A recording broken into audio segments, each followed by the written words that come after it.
makanan dia tidak ada, nasi lemak. Saya ingat sampai sekarang, nasi lemak. Tapi kita mungkin tersilap bagi atau macam mana. So, I'm sorry sir, we don't have any meals, nasi lemak, but we do have chicken rice right now. So, dia insist. Dia cakap, no, I want nasi lemak. Now! Dia bilang kan. So, now. Okay. Kita baru kan. And then dia bilang, saya tidak suka the way kau senyum dengan saya. What? Dia teriak, kau jangan senyum begitu dia bilang. Saya mau nasi lemak sekarang. Passenger lain kan. Sampai saya pun senyum miring sudah. Assalamualaikum dan salam sejahtera. Semua pendengar setia Suara Masa Depan XNUC Insight. Saya Yusuf dan hari ini kita akan membawakan satu episod istimewa yang penuh inspirasi dan realiti sebenar dunia pekerjaan yang ramai impikan, iaitu dunia pramugara. Okey, tapi bukan itu saja, kita akan lihat juga bagaimana pengalaman di awan biru yang membentuk seseorang menjadi pendidik yang berdedikasi. Okey, tetamu kita hari ini ialah pensyarah NBUC dalam program Airlines Cabin Crew Management dan beliau sendiri merupakan bekas pramugara sebelum ini. Jom kita ucapkan selamat datang kepada Encik Saiful Lokman. Apa khabar Encik Saiful? Alhamdulillah, kabar baik. Alhamdulillah. Okey, baik Encik Saiful. Mungkin kita boleh mula dengan sedikit pengenalan tentang latar belakang pendidikan dan juga kerjaya Encik Saiful lah. Okey, sebelum tu terima kasih Tuan Yusuf kerana memberi ruang dan peluang kepada saya bersama di podcast ini. Mungkin sedikit sebanyak kan dapat memberikan inspirasi dari pengalaman-pengalaman juga kan sebelum ni. Okey, mungkin saya boleh ceritakan sedikitlah pengalaman saya. Saya punya pendidikan dan juga kerjaya. Okey, ianya macam seperti kek yang berlapis lah. So, di mana background saya ni sangat berbeza, which is saya ambil diploma dalam sport science di UiTM Sarawak. Lepas tu saya ambil bachelor in office management. And then lepas tu saya dapat kerja di one of radio station di Sarawak, KSFM. Okay. So actually saya banyak belajar mengenai jumpa-jumpa orang kan. So after that, lepas KSFM tu saya pergi interview for cabin crew. And saya dapat lepas jadi cabin crew tu saya bertukar arah kepada pendidikan ni lah, kepada pendidikan pensyarah, dan juga saya adalah seorang usahawan juga, which is ada dua kedai makan lah, dua restoran, dan juga sekarang ni saya juga adalah penggiat penggerak kepada komuniti, iaitu Persatuan Sungai Milian Kinabatangan Sabah. Jadi sebenarnya dia punya perjalanan tu daripada diploma sampai sekarang tu agak berbeza mungkin, tetapi ianya secara tidak langsung membentuklah diri saya, apa yang ada saya sekarang. Wah, sungguh sangat mengagumkan. Okey, jadi Encik Saiful, macam mana mula tu untuk minat perjalanan Encik Saiful untuk jadi pramugara tu? Mungkin ada minat sebelum ni? Sebenarnya perjalanan hidup sebagai pramugara ni di Kuching pada masa tu saya mengenali ataupun environment saya di Kuching, saya ada keluarga angkat lah di sana. So keluarga angkat ni dia punya lifestyle dia ataupun kawan-kawan surrounding tu, environment dia banyak kepada cabin crew lah, cabin crew. So hari-hari saya, bukan hari lah, tapi mungkin kita boleh cerita setiap hari lah akan lepak, kopi-kopi kan dengan dengar cerita kan. Jadi setiap hari bila saya tengok vibes diorang ni positive vibes kan, and then diorang punya grooming, apa lagi dari segi pakaian kan, macam nampak organized. Lagi-lagi diorang bila diorang cerita mengenai cabin crew ni, dari macam handle passenger, route passenger kan, instructive passenger, apa lagi, uh, dengan dorang punya schedule yang tidak Padat. menentu, padat kan. So actually secara tidak langsung dia memberikan saya inspirasi dan minat dalam kerjaya ini. Oh, so Ah. tertarik daripada situlah Betul. mula minatnya untuk Iya. ceburi bidang Mhm. cabin crew. Ya, tapi Ah. sebelum actually sebelum saya masuk kepada dunia sebenarnya Cik Yusof, saya ada 2 kali pergi. Okay. Masa saya during diploma tu, saya dapat. Okay. Saya dapat, tapi because of ada satu abang ni, dia dah 50 tahun, lebih kurang 50 tahun Oh, okay. umur dia masa tu. So dia kongsikanlah, dia share, dia advise saya, dia cakap, Saiful, maybe you habiskan education first. Habiskan you punya diploma atau degree dulu, Okay. baru you pergi balik. So dia cakap anytime you boleh pergi cabin crew. You ada jalan yang lain, jalan yang apa ni? Belajar dulu. Belajar dulu. You ada backup plan lah katanya. Ya, betul. So saya tak faham masa tu. Ah. Tapi hari-hari dia cerita, kalau kau dapat nanti jangan pergi dulu.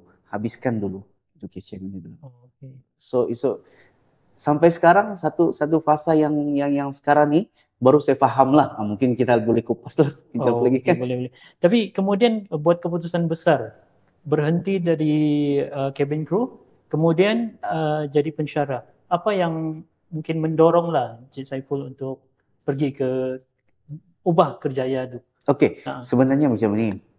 To be honest, minat saya sebenarnya dari segi adalah passion untuk mengajar. Okay. Dan to be honest, untuk audience di sana juga, pada 2020 kan kita COVID-19 masa tu. So saya tidak terlepas lah dari retrenchment ataupun pengurangan pekerja pada masa itu. Jadi memang kita juga kecewa lah kan, kecewa, rasa macam sedihnya kan, sebab this is my passion. Tapi macam yang saya beritahu awal-awal tadi, hidup saya ni kan, hidup kita ni berliku-liku, macam sungai yang ada liku, kadang-kadang deras, kadang-kadang slow air dia kan. So syukur juga ada hikmah sebenarnya di sebalik semua itu. Bila mana saya dapat tawaran sebagai, dan saya sangat excited lah masa tu, sebab saya melihat banyak benda yang saya mau ubah yang ada di dalam company ataupun airlines ini. That's why pendidikan ini bagi saya adalah actually saya excited lah masuk sini, dan kita boleh pendidikan ini boleh menjadi advisor kepada jabatan, mungkin Jabatan Penerbangan Malaysia ataupun kepada government juga, kerana kita adalah institut pendidikan yang boleh menambah baik. Ni kan apa yang sedia ada. Apa yang sedia ada, betul. Jadi bagi saya bersyukur, dan mungkin juga bila mana dulu saya fly, ada sayap kan. Sekarang ni sudah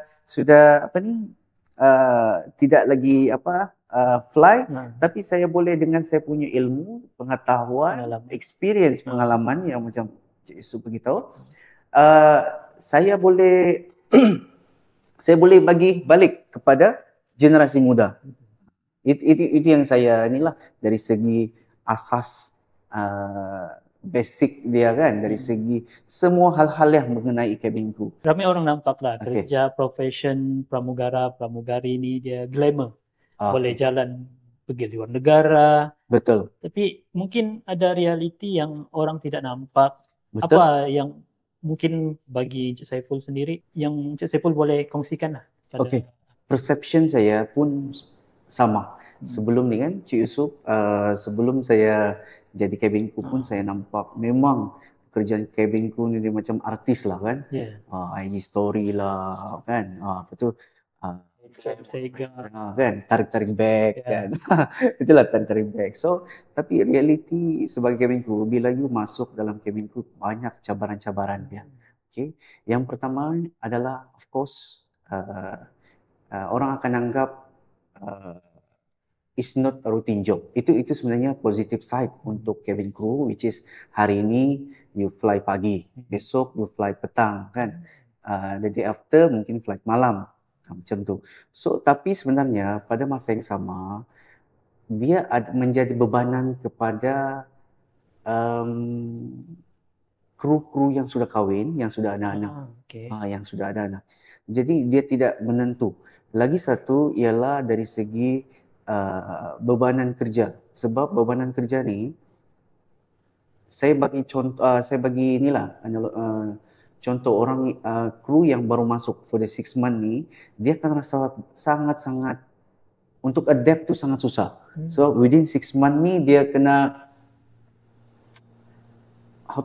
dia kena in real situation kan. Just imagine satu hari kalau kita fly dalam, you akan jumpa 500 ke 1000 orang. So bermacam-macam kerena.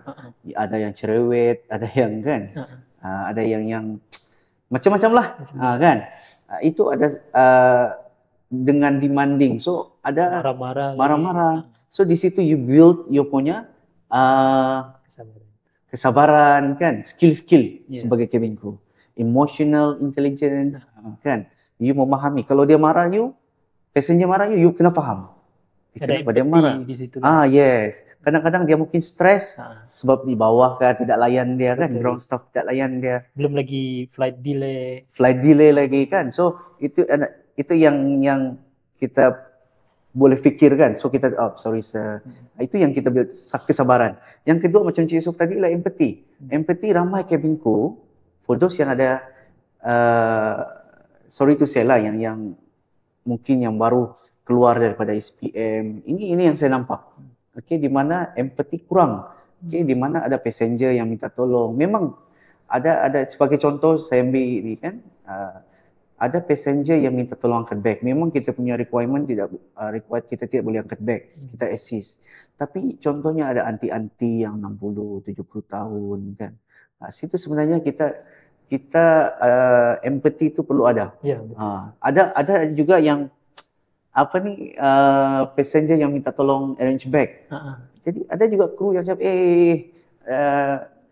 tidak pandai buat bag kan, tidak pandai atur susun bag semua. Dia bukan selalu fly kan. So this is kita build itu empathy di situ. Okey, sangat menarik perkongsian dari Encik Saifullah. Tapi mungkin ada satu pengalaman yang Encik Saifullah dia dapat lupakan, yang paling mencabar dan paling berharga lah sepanjang bertugas. Okey, ini mungkin panjang sedikit lah. Mungkin penonton excited mau dengar. Okey, during COVID-19, saya masih ingat sampai hari ini, di mana kita flight ke Shenzhen. Okay? Masa tu COVID, China. Kita sudah COVID-19 sudah ada, tapi masa tu Malaysia belum lagi tutup border, betul. Dan kita belum pakai mask lagi. Bila fly ke Shenzhen, Wuhan sudah tutup. Wuhan sudah tutup masa tu. Tapi ada passenger KK yang mungkin ke Wuhan tapi terpaksa ke Shenzhen. Sebab route masa tu ke Shenzhen, China saja. And then, just imagine 3 jam, 3 hours plus lah pergi ke Shenzhen. Lepas tu sampai landed di Shenzhen, tidak boleh keluar. Masa tu tidak boleh keluar. Stranded di situ je lah. Stranded, tidak boleh keluar. So airport punya staff tu dia pakai baju PPE. PPE, yes, yang putih tu. Full tu. Full tu. Jadi masa tu saya makan burger, kita relax kan. Masa tu relax makan burger kan. Bila dia datang dia macam pakai PPE semua, dia marah-marah, dia bagi mask semua. So baru kita rasa macam takut lah kan. Takut. So dia bagi declaration form kan dengan semua passenger. Situ saya rasa macam, bahaya ni kan. Bahaya. So ada yang masa tu COVID, Tuan Yusof, COVID masa tu, bila kita tahu dia COVID, ada simptom-simptom COVID, kita akan tahu dia akan rasa, tiada ubat. Tiada ubat. So ada di row 12 di tengah masa tu, ada seorang Cina lah dengan anak dia. Dia ada simptom-simptom COVID. Dia cakap, my daughter fever, everything. Sudahlah, kita tidak pakai mask apa semua kan. Tapi itu adalah salah satu lah. Yang paling teruknya ialah bila mana kita stranded 4 jam. Okay, 3 jam, you just imagine 3 jam daripada KK, 4 jam di ground tu. So macam-macam lah isu ataupun Almost cabaran yang di situ, Yeah. which is apa ni, passenger minta air, minta makanan, pergi tandas kan. So uncle-uncle, aunty-aunty, sudahlah kita ni ada communication barrier kan. Dorang ni China kan tidak boleh ni sikit dia punya apa. So kita terpaksa non-verbal, kita explain pun dorang marah.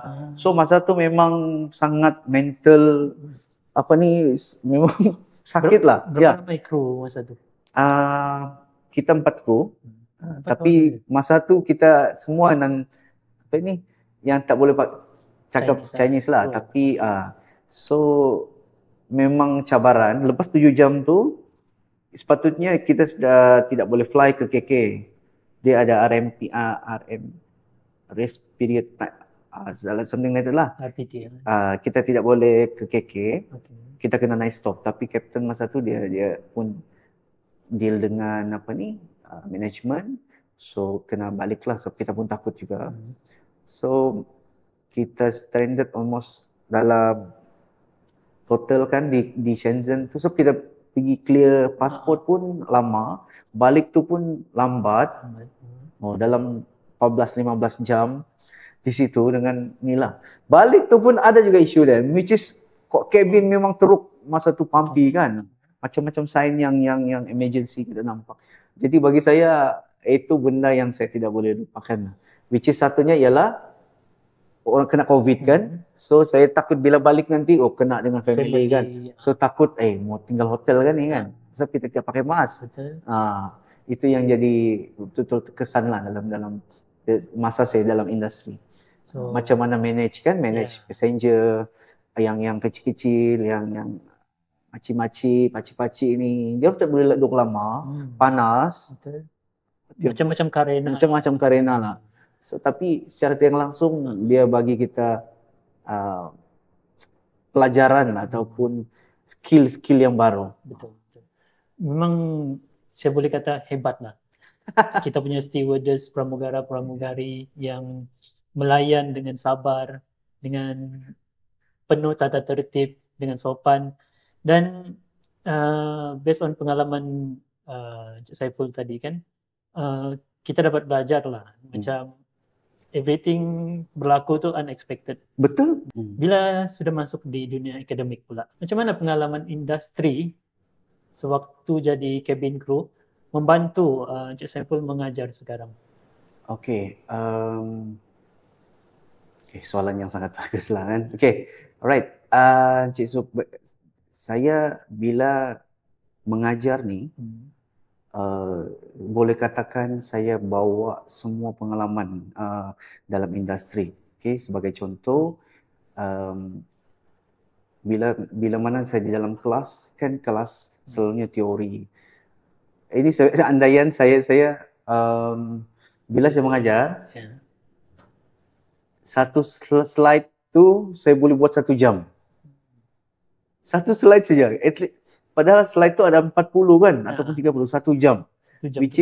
Satu slide saja. Contohnya bila mana saya cerita pasal disruptive passenger, kan, ataupun passenger.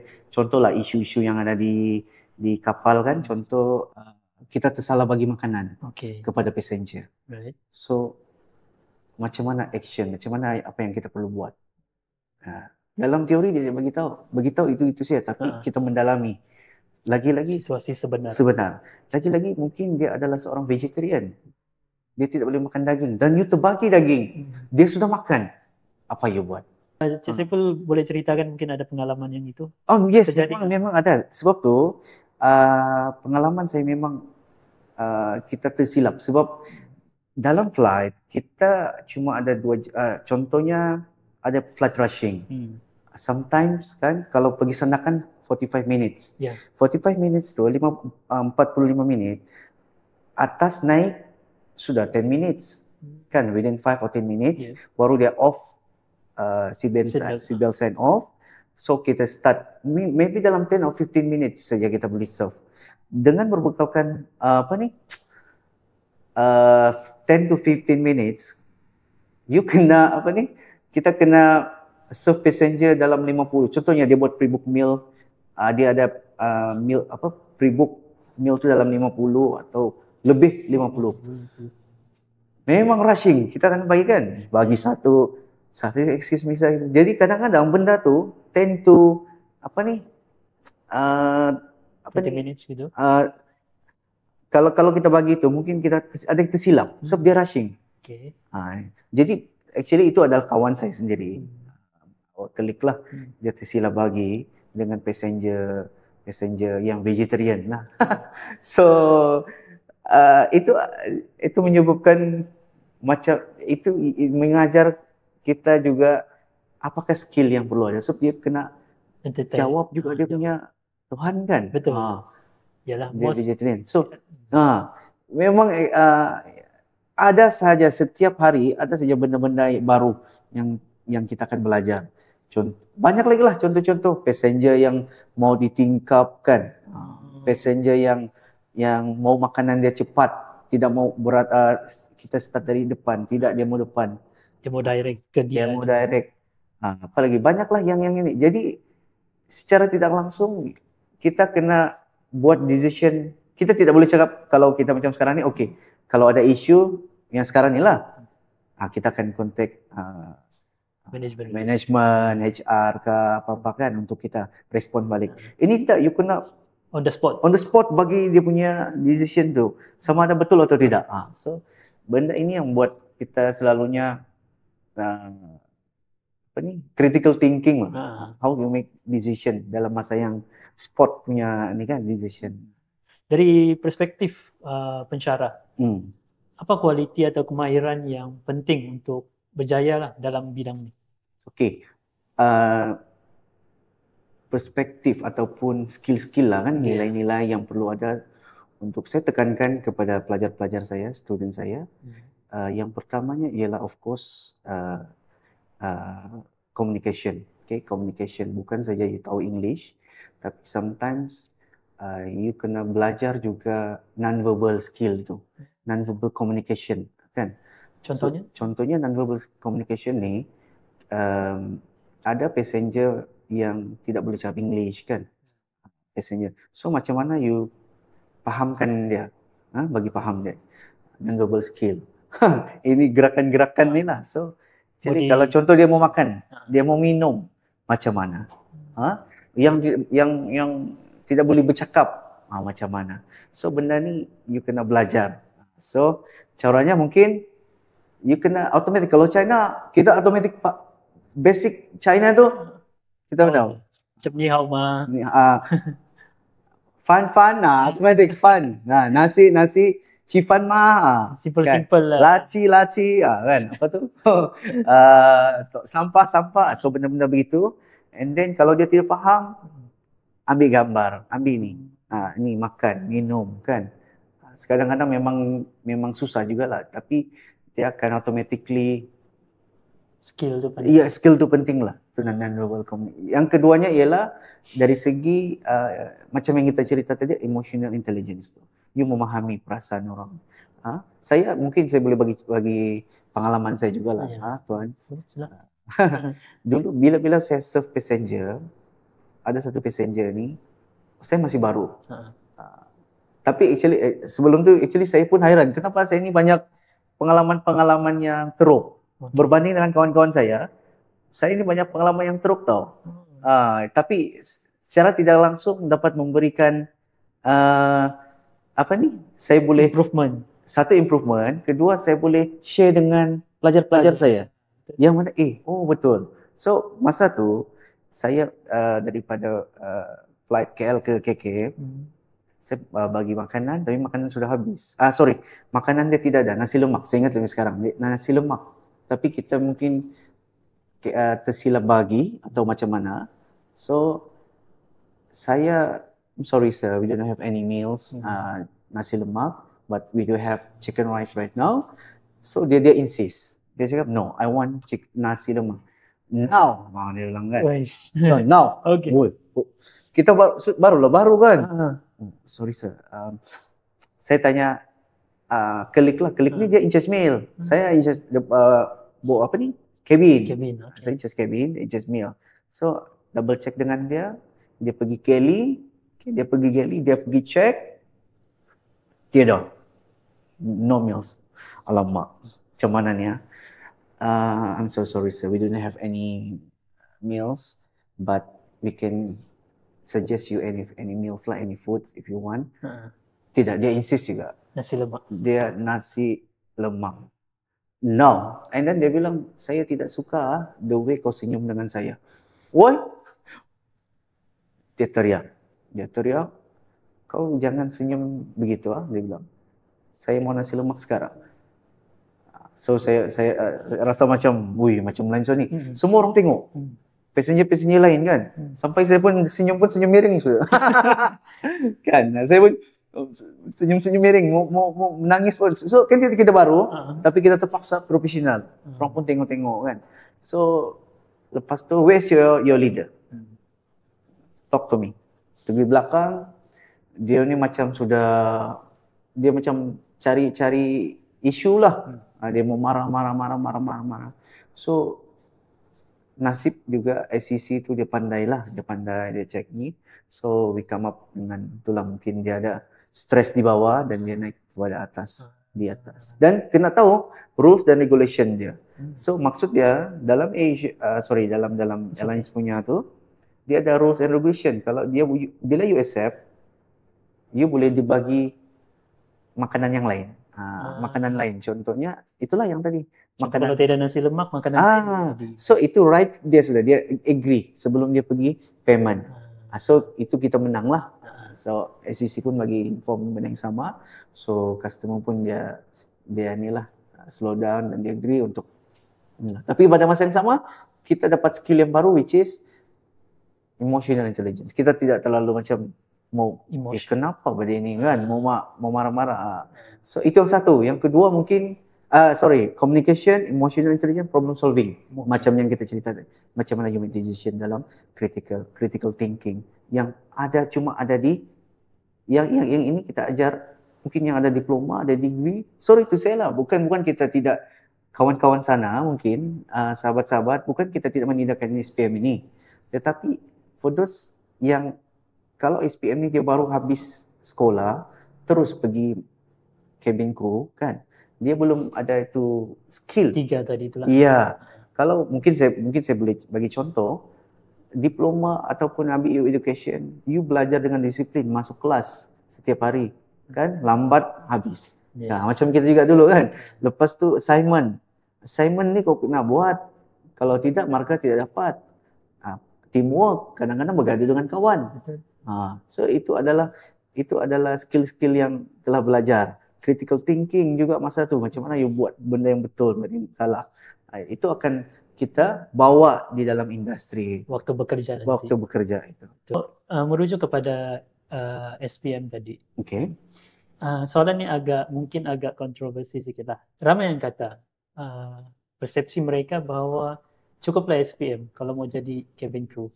Jadi apa pandangan Cik Saiful sebagai seorang yang pernah berada di industri cabin crew sendiri? Okey, mungkin soalan ni agak panas. Sebelum tu saya minta maaf untuk sahabat-sahabat, kawan-kawan saya yang cabin crew, yang ada SPM. Tetapi kita perlu faham, kita perlu mengerti. Okey, kita tidak mempertikaikan, memang minimum yang ada sekarang ni untuk Malaysia adalah SPM, Sijil Pelajaran Malaysia. Tetapi kita bagi contoh, contoh SPM ni dia sebagai pintu, membuka pintu. Tetapi untuk kita mau jalan lebih jauh, kita perlukan at least ada education ini. Maksudnya dia minimum saja, tapi kita tidak boleh naik lagi ke atas. Macam itu. Satu. Yang keduanya ialah bila mana kita di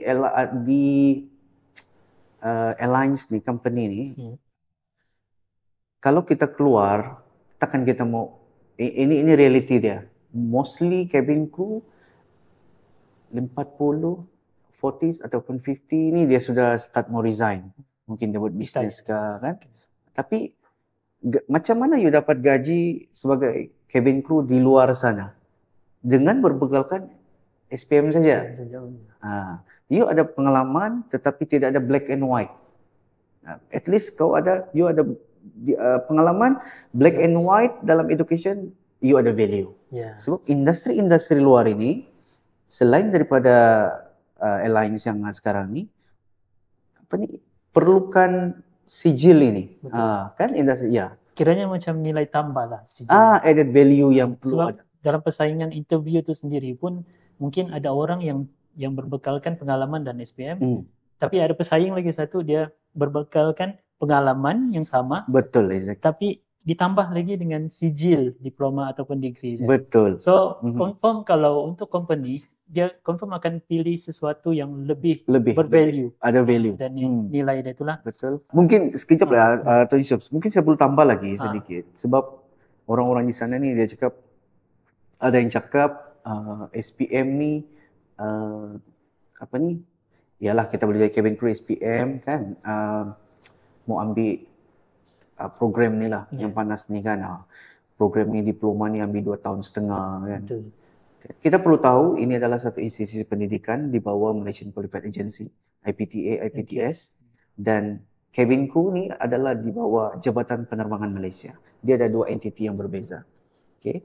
Jadi bila mana kalau you ada pendidikan, ini akan membantu macam kita cerita tadi lah. Dia membantu kalau mana untuk kita naik level satu tempat kan. Kita mau naik pangkat. Lagi satu you mau macam contoh keluar nanti mau jadi trainer ataupun jadi pencara macam saya sendiri. Itu perlukan education. Betul. Dan mungkin saya juga mau tambah sedikit. SPM yang ada sekarang ni ada camp Civil Aviation Adrenaline Malaysia ni yang license untuk terbang ni, kita akan cabin crew yang dapat ni dia akan belajar 3 bulan ke 6 bulan untuk ambil license. Tetapi di dalam itu dia akan lebih fokuskan kepada semua benda kemahiran. Contohnya safety and procedure, first aid, aviation terminology, ini semua yang memang tetapi di sini saya mau highlightkan, saya mau bagi clear viewers di sana, okay, diploma yang kita ada ni 2 tahun setengah bukan saja you boleh sambung study ke IPT yang lain kan, degree ke atau mana, you boleh juga sambung bukan cabin crew sajalah. Sudah, dia boleh pergi airport, boleh pergi government. Sebab dia sudah qualified, dia sudah FA. Untuk pengetahuan kita punya ni sudah FA, full accreditation. Jadi ini yang penting lah. Okey, jadi diploma ni berbanding tadi 3 bulan ke 6 bulan tu, diploma ni kita akan belajar apakah challenges yang ada di airport sekarang. You adalah pemikir kepada kita pemikir kepada airport. Contohnya, apa masalah di airport? Delay flight. Macam mana kita mau solve the problem? Second is, maybe sekarang ni flight delay contoh kan tadi, parking terlalu full. So kita come up dengan design thinking, innovation, dan membantu juga CAM. CAM ni dia adalah Jabatan Penerbangan yang memikirlah, regulator lah. Tapi kita collaborate. Kita bekerja sama dan mungkin kita jadi advisor kepada CAM ini. Sebab kita buat research kan.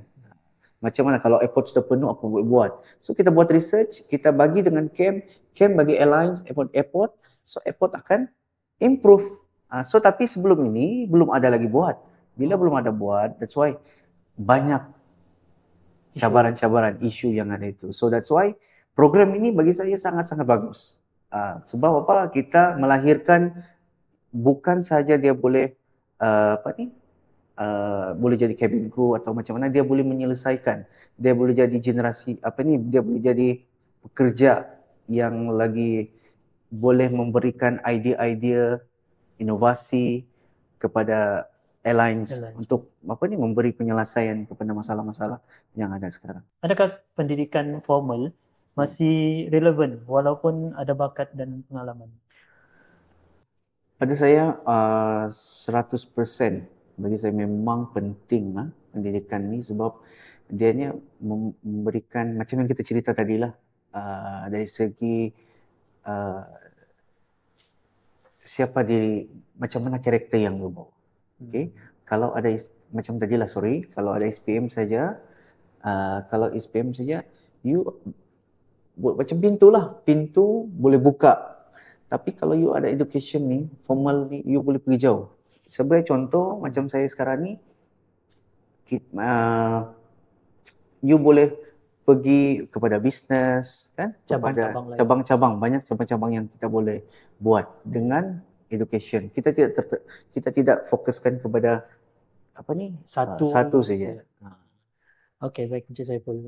Sebelum kita akhiri episod kita ni, di podcast kita ni, ada satu tradisi di mana tetamu akan meninggalkan satu soalan kepada tetamu yang akan datang. Okay. Dalam episod lepas, kita ada tetamu alumni NBUC, iaitu Encik Dennis Arnold Teo. Beliau sekarang bertugas sebagai Corporate Affairs Executive di Perkasa Hotel. Dan soalan beliau untuk Encik Saiful adalah, dalam memilih haluan hidup, adakah kita perlu utamakan kerjaya yang menjamin masa depan ataupun kita ikut minat yang mendalam? Okey, ini kita boleh ibaratkan dia macam kita minat sesuatu, kan? Kita minat sesuatu yang mendalam tapi dia tidak menjamin kita punya kejayaan. Ya, betul. Kan? Ataupun pilih yang kerjaya yang memang betul-betul menjamin. Okey. Okey, bagi saya pernah mengalaminya juga, di mana dulu saya memang minat sukan. Okey, terlalu minat sukan. Saya mau jadikan dia career saya. Tapi bila saya nilai balik, ini tidak boleh menjamin masa depan saya. Jadi apa yang saya perlu buat ialah saya kena mencari juga yang boleh menjamin kerja. Tapi pada masa yang sama, dia masih boleh buat. Tapi apa yang menjamin kerjaya? Contohnya macam sekarang ni lah, saya buat macam-macam. Okay. Pelbagai saya buat. Mungkin saya pun boleh share sedikit. Macam saya sekarang ni, saya adalah seorang pencerah juga. Saya adalah seorang usahawan. Untuk restoran tu. Di mana tu? Mungkin boleh share. Atau ada yang mau singgah? Okey. Saya ada actually 3 kedai. Restoran nasi ayam goreng bujang. Wow. So yang the latest ni buat di One Bay lah. So ini juga sebenarnya Cik Yusuf mengajar saya banyak benda dalam bisnes ini. So selain itu juga saya adalah penggerak community lah, kan, di mana ilmu-ilmu yang kita ada ni sebenarnya kita keluar dari satu tempat, kan, dan kita bagi balik kepada akar kita.